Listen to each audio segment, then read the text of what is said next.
कि संसद विघटन के संबंध में आपसे है कि संसद विघटन के मुख्य कारण क्या था और उस समय अफरा तफरी में जो निर्णय लिया गया क्या राष्ट्रहित में है या तो नहीं। सबसे पहले क्या है कि नेपाल के जो अभी का संविधान है वहाँ प्रधानमंत्री को यह अधिकार ही नहीं दिया गया है कि वह संसद को विघटन कराए, इसलिए यह कदम असंवैधानिक है, अनकॉन्स्टिट्यूशनल कार्य है। दूसरा है कि ऐसा क्यों किया गया, क्योंकि जो कम्युनिस्ट पार्टी की सरकार रही है केपी ओली के नेतृत्व में, वो संसदीय व्यवस्था उसके लिए सूट नहीं कर रही है और इसके माध्यम से वो एक निरंकुश प्रणाली का कम्युनिस्ट शासन की ओर ले जाने की उनका चेष्टा रहा है। यानी लोकतंत्र को समाप्त कर, प्रेस स्वतंत्रता को समाप्त कर, संघीय प्रणाली को समाप्त कर वह एक नियंत्रित निरंकुशता की ओर ले जाने की इनकी प्रयास है और जो कार्य गलत है। और यह प्रतिनिधि सभा को, संसद को भंग करना देश के हित में है ही नहीं है। अभी देश पूरी तरह से कोविड-19 यानी कोरोना से पूरा आक्रांत बनी हुई है। अर्थतंत्र नेपाल का चौपट हो चुका है, अराजकताएं फैल रही हैं। ऐसी अवस्था में संसद को भंग करना देश के हित में हो ही नहीं सकता। आवश्यकता क्या थी अभी? उनको तो सरकारें में जाना था ना, तो उनको तो 5 साल के लिए सरकार में अत्यधिक बहुमत दिया ही था जनता, और उनका अभी मेजॉरिटी भी करीब 2/3 के करीब है ही है। तो यह चुनाव कराने के लिए नहीं, चुनावी एक नाटक है। संसद विघटन करके और अध्यादेश के मार्फत, ऑर्डिनेंस के मार्फत वो शासन करना चाह रही है सरकार अभी का, और लोकतंत्र को जो है एकदम एम्बुश में डाल चुकी है। ये इसलिए क्या है कि हम लोगों ने सुप्रीम कोर्ट में अपील किया गया है, सुप्रीम कोर्ट में बहस चल रही है कि यह जो कार्य हुआ है संविधान के किस धारा पे, किस प्रावधान के तहत हुआ है, और यह इसे बर्खास्त करे सरकार के कदमों को। क्योंकि जुडिशियरी जो है वह एग्जीक्यूटिव के द्वारा किया हुआ गलतियों का जहाँ भी लोकतांत्रिक मुल्कों में जुडिशियरी उसे करेक्शन करती है, और हमें विश्वास है कि जो यह असंवैधानिक कदम को सुप्रीम कोर्ट बर्खास्त करेगी। सरकार यदि बर्खास्त करती है तो फिर क्या स्थिति बनेगी? फिर संसद बैठेगी और जो भी समस्याएं होगा संसद से ही समाधान होगा। इसमें बार बार जो आता है कि मित्र राष्ट्र से आपका सहयोग है, भारत और चीन की जो बार बार बात आती है कि क्या आप लोग उसके सहयोग से ही ये सारा खेल हो रहा है, तो ये क्या? हमें ऐसा नहीं लगता है। यहाँ काफ़ी लोग, काफ़ी मीडिया में भारत के ऊपर दोषारोपण किया जा रहा है कि भारत के लोग आए और ये घटना हुई। मैं इस बात को नहीं मानता। क्यों नहीं मानता? कि भारत का हित भी इसमें नहीं है। भारत का हित तभी है जब नेपाल में लोकतंत्र हो, स्थायित्व हो, पॉलिटिकल स्टेबिलिटी हो, डेमोक्रेसी हो और वहाँ सरकारें सबल हों। तो भारत के हित में ही है वो। और लोकतंत्र अगर खत्म हो जाएगी तो अस्थिरता होगा, इनस्टेबिलिटी होगी और क्राइसिस बढ़ेगा। अगर नेपाल में पॉलिटिकल क्राइसिस बढ़ गया तो इसका असर तो भारत में भी पड़ सकता है, अच्छा असर तो नहीं पड़ेगा। इसलिए हमें इस बात में विश्वास नहीं है कि किसी और ने किया हो। ये करने वाला खुद केपी शर्मा ओली ही है। अभी जो बार बार चाइना का सब दखल भारत नेपाल में देखने को मिल रहा है, उस पर क्या? देखिए, जब पॉलिटिकल क्राइसिस शुरू होती है, खास करके लीस्ट डेवलप कंट्रियों में जहाँ भी, तो वहाँ स्वाभाविक रूप से क्या होता है कि वो बहुत तरह की शक्तियाँ चाहना स्वाभाविक है, वहाँ प्ले करना स्वाभाविक है। लेकिन इसका कारण जो भी आज क्राइसिस है, पॉलिटिकल क्राइसिस, इसका कारण कम्युनिस्ट सरकार ही रहा है। ये जो वीरगंज को राजधानी बनाने की बात थी, जनकपुर चला गया, नहीं ऐसा रहा है।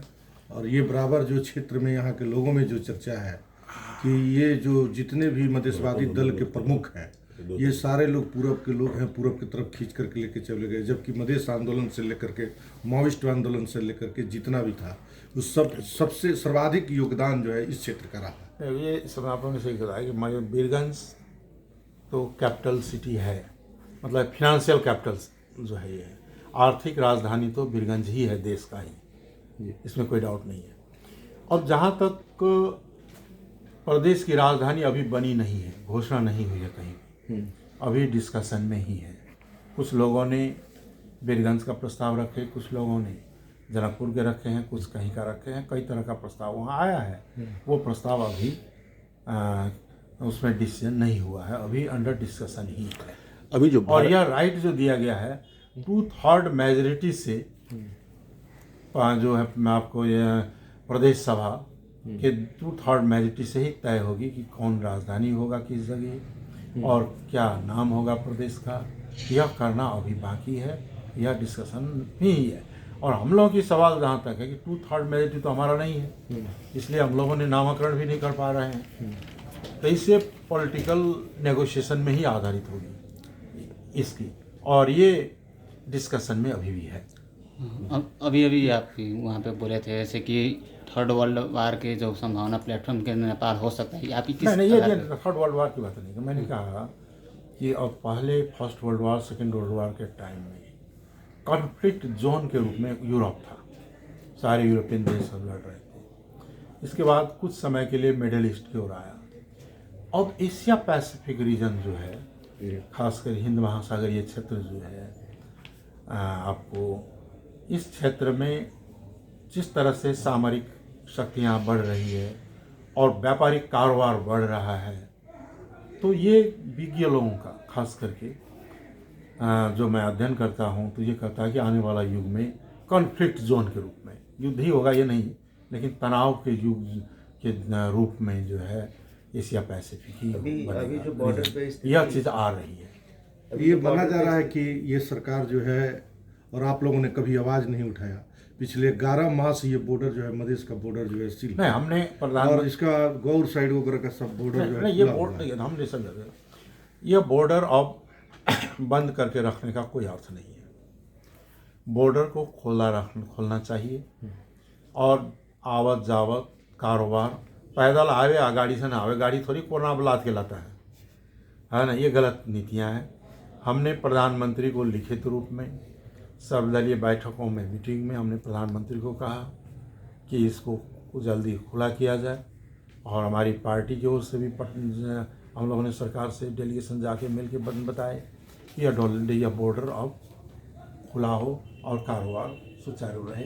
इसके चलते क्या हो रहा है कि तराई के जो मधेश के लोग हैं, अब बॉर्डर के दोनों साइड के लोगों का रोजी रोटी, कारोबार, जीवन प्रणाली सब कष्ट कर होते जा रहा है।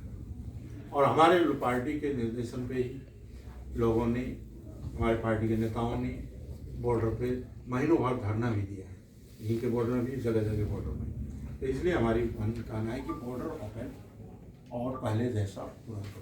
जो अभी सरकार की जो स्थिति है, चुनाव में भी की घोषणा हो गई है, सुप्रीम कोर्ट में भी आप गए होंगे, तो अब आपकी क्या नीति होगी, क्या दिशा? नहीं, हमें ये चुनाव होगी इसमें तो हमें विश्वास ही नहीं है अभी, ये घोषित डेट जो है उसमें, क्योंकि इन्होंने इसलिए डेट चुनाव का घोषणा किया ताकि जनता विद्रोह न करे। एक जो है एक स्टंट के रूप में लाया है, चुनाव करवाने के लिए नहीं लाया है। अगर दूसरी चीज़ है कि प्राइम मिनिस्टर ने अगर चुनाव घोषणा किया है तो केयरटेकर गवर्नमेंट होगी ना, अभी केयरटेकर गवर्नमेंट का रूप में ही नहीं है।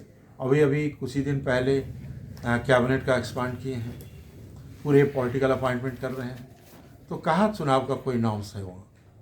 इसलिए चुनाव होने की संभावना ही नहीं है इस डेट में। अगर चुनाव हो जाए तो आपका संगठन अभी गांव-गांव में जो है सो बिखरा हुआ है और गांव-गांव में एकमत नहीं बन पा रहा है, तो ऐसी स्थिति में आपकी सरकार कैसे बनेगी? नहीं, अब संगठन तो हम लोगों का है, अब संगठन हम लोग का है और बढ़ते जा रहे हैं, लोग जुटते जा रहे हैं, और चुनाव लड़के ही यहाँ तक आए, चुनाव हम लोग लड़ते ही हैं। लेकिन चुनाव नाम मात्र का हो, एक षड्यंत्र हो, और वह षड्यंत्र का चुनाव का कोई अर्थ नहीं होता है। जैसे नेपाल में ज्ञानेंद्र राजा ने भी चुनाव करवाया था ना, उससे क्या समस्या का समाधान हुआ? इसलिए पॉलिटिकल क्राइसिस जो नेपाल में उत्पन्न हुआ है, इसकी समाधान हो, इसके बाद आगे बढ़ें।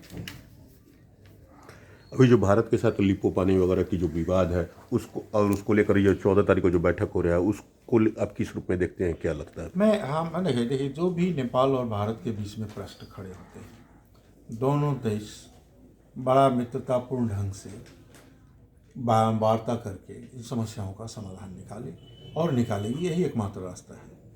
जिसे भी जो भी सवाल उठाओ, इनके समाधान हो।